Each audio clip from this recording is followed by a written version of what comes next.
Hey, teacher friends.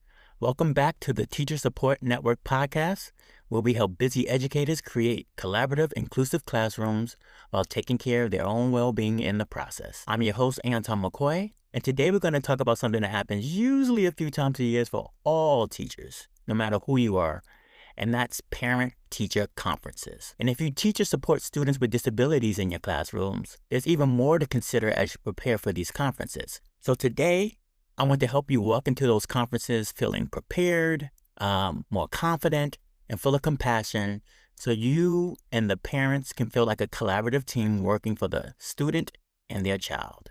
Now, parent-teacher conferences are more than just academic check-ins. They're moments of connection.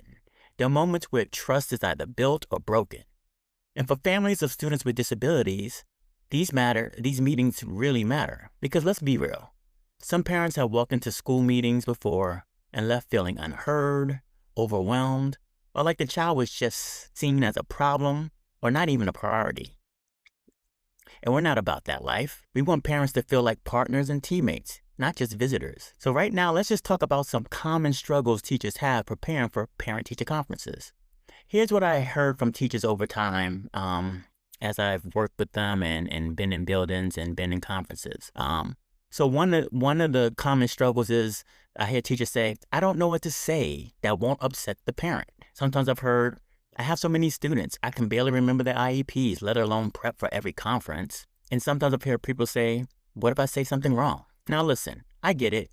Conferences can feel high stakes, but you don't have to be perfect. You just have to be intentional and you need to come prepared. So let's look at a better way to prep for conferences with purpose. So let's talk about how we can approach conferences, especially when you're supporting students with disabilities and diverse learning needs. So here's a few tips that you can consider as you go into conferences. So first, lead with strengths. Every student has something worth celebrating.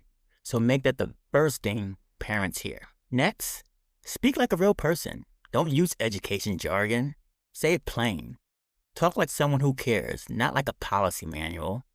You can be professional and keep it real at the same time. What this does is it builds trust faster than any education or school acronym ever could. Third, leave room for parent voice. Ask open-ended questions.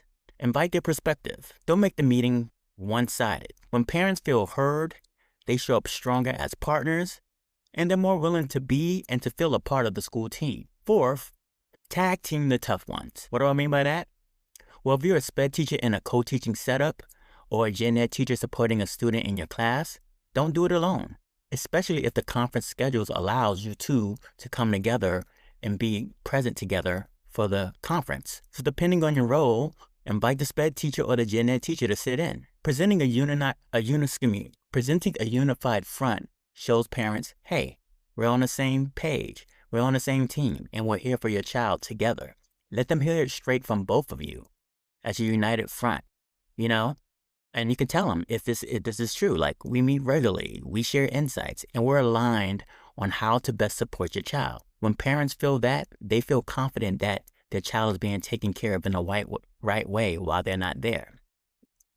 And it's that kind of unity that reassures parents that their child isn't falling through the cracks. And really, to be honest, that's what real collaboration looks like. And the final tip, here's a practical one. Use a simple prep sheet for your students that helps you stay organized with important information that you need for each conference, and especially for the potentially more challenging ones. You don't need a massive binder to go into the conferences, but you do need a clear plan. So before you head into your next round of conferences, I want you to really reflect for a second on these two questions. So first, what part of the conference process do you feel the most confident about?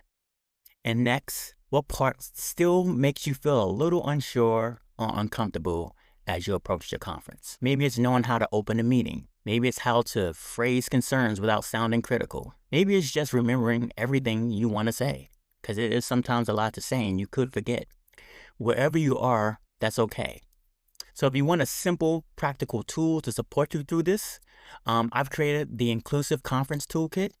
It's a printable and editable guide and template doc for preparing and leading parent-teacher conferences with families of diverse learners. It's designed to help you really prep with purpose and lead with heart. You can click the link to find out more about it, in the resource section of the show notes for this episode, and it's called the Inclusive Conference Toolkit. So, teacher friend, I just want to end by saying your presence in that conference room matters. Whether you're a Gen Ed teacher, a SpEd teacher, related service provider, or support staff, you have the power to shift the tone of the whole conversation. You get to affirm that child, you get to honor the parent, and you get to walk away knowing that you planted a seed, even if you don't see the fruits right away. So go on, use these conference tips that I gave you in this episode, and grab that Inclusive Conference Toolkit that I said is in the show notes, and walk into that meeting with your head up, your heart open, and your notes in hand, feeling more confident and better prepared. That's it for now. I hope you have a great week, teacher friend. Until next time, be encouraged and have a blessed week.